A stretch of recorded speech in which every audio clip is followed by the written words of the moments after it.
How did you get to Aspen? I arrived in Aspen in 1961 in my red Impala convertible. I was a freshman at Boulder. I went to Boulder sight unseen to train with Bob Beatty. I was a ski racer in California, Lake Tahoe specifically, and I went to train with Beatty and race for the University of Colorado. And Spider Savage and Steve Savage, who were like my brothers, they came, and Jimmy Huga from Squaw Valley came, and they were all coming to actually formulate the the Olympic team with beats.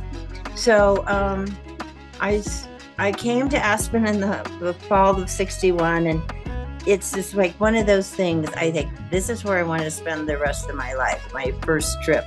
And we had a jug of wine and a loaf of bread and some salami, and I had some of my girlfriends, and we used to just sort of couch surf and ski and party. Um, and so that was my introduction to Aspen. Um, so I came to Aspen a lot, as much as I could with my studying, if it didn't get in the way of my studies. And I came to Aspen as much as I could for 4 years. And so I ski bumped here in 1965. I had an apartment above the Woodlander, which is right in the middle of the Hyman Mall, which is a dirt street over a nightclub in a studio for $75 a month, and partied at night and skied during the day. And that was 65. So I went back to California. My parents were, kind of time for you to come back and go to work. But I moved to the Bay Area and literally moved to Sausalito and became a hippie for a year and a half. And I did have a job.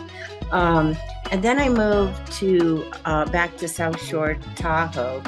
And within a year, Missy was born. So Missy was born in South Shore Tahoe. And I married Peter Brinkman. And in 1971, I convinced him to move to Aspen. He got a job as a winter sports director at the Highlands.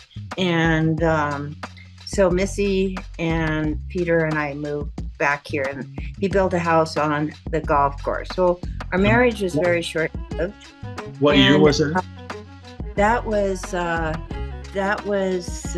71, 72. And in 73, by 73, our marriage had dissolved. So in the fall of 73, there were 100 of people out on the golf course. And I called my neighbor to ask her what was going on. And she said they're casting a Pepsi-Cola commercial. So I had Missy in her little braids and her little puppy and her little lederhosen. And we strolled across the golf course, and the director said, "Can she ski?" And I said, "Actually, pretty well for 3.5, 4." So they cast her in a Pepsi commercial, which really changed the trajectory of my life. So I was up on the mountain, and also Melissa Stone was in that. Okay. Todd's sister, and they were being taught skiing by a ski instructor. I think it was actually maybe I don't know, maybe one of the McBrides. Anyway, so I got to be friends with the vice president of Pepsi-Cola, and he said to me, "Next summer I'm coming back, and I'm going to film all the Pepsi and Mountain Dew commercials, and we're going to hire you to help the location scout and the casting director, because they cast real people, not actors." So, and I was a decent photographer, so they were going to send me out location scouting. So, this is actually really what I want to do in life. So I started a film production company that year just to prepare for them when they came back. And I had that for 27 years. I guess the Dew Crew, I don't know if you guys, probably Katie Green, Noelle Williams, a couple of the Gibbons girls, they were all in the Dew Crew. So that went on for years. They took them all over the country to film that. So I got divorced, and I needed a place for Missy and I to live. So I had $28,000, and I came out. A friend of mine, cinematographer, was going out with my dear friend, who I didn't know at the time, Laura Donnelly. And he said, "You need to come out to this Halloween party on McLean Flats. My girlfriend is having a party." So I came out. It was Halloween. I was dressed in a costume. We'd all taken mescaline. And I crawled up into her meditation tower, and I looked across the hill, and I saw this the sun was setting on this fabulous lot. It was 3 miles from town, but there was no one out here except Ken and Betty Moore and a couple of cottages, a couple of cabins. So I thought, that's where I want to live. So I came out, believe it or not, I came out the next day, and the lot was for sale for $28,000. Sounds like it was meant to be. Yeah, well, the Jungians have a term for things that happen like that called diamonds, and they're essentially guides.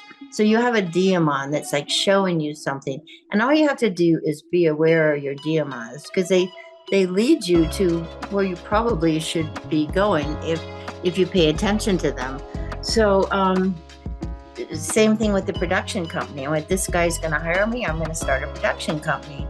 So I was really fortunate at that period, and so I had enough money to build sort of a wannabe cabin, which I'm still living in. It's a little, I embellished it quite a bit, but Missy and I lived in this little house I built right off of McLean Flats on Trentez Drive. So one of the most fortunate things that Kenny and Betty Moore were my neighbors. And I'm 28 years old. And here are Kenny and Betty, and they have this very established, wonderful family. And Betty and Kenny took me under their wing.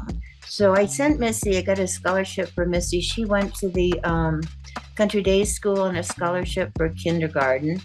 And then Betty said to me, we're sending Missy and Valerie to the community school, this new school, and I'm buying the school bus. So the school bus is going to come to the bottom of the road and pick them up. So that's how we ended up, Missy and I, at the community school. And then, that was truly became our family as a single mother, and the flavor at the community school. Yeah. So that was 76 probably. Yeah, 76, because Right. I got there in 77. So you guys are the class of 85, right? I graduated with Missy, and I remember her in 7th grade, which is, I think, around the time I left the community school and went to the public school. I was 86, a year later, but Jim, I think my brother Jim was in 85. Yeah, Jim was in our class. Yeah. Yeah, so essentially, I was pretty much the poster child mom for the unsupervised parent. I was finishing my house. I had my film production company. I was working at Andre's a few nights a week, and I was teaching skiing. And Missy, pretty much as she says and still does, is she raised me.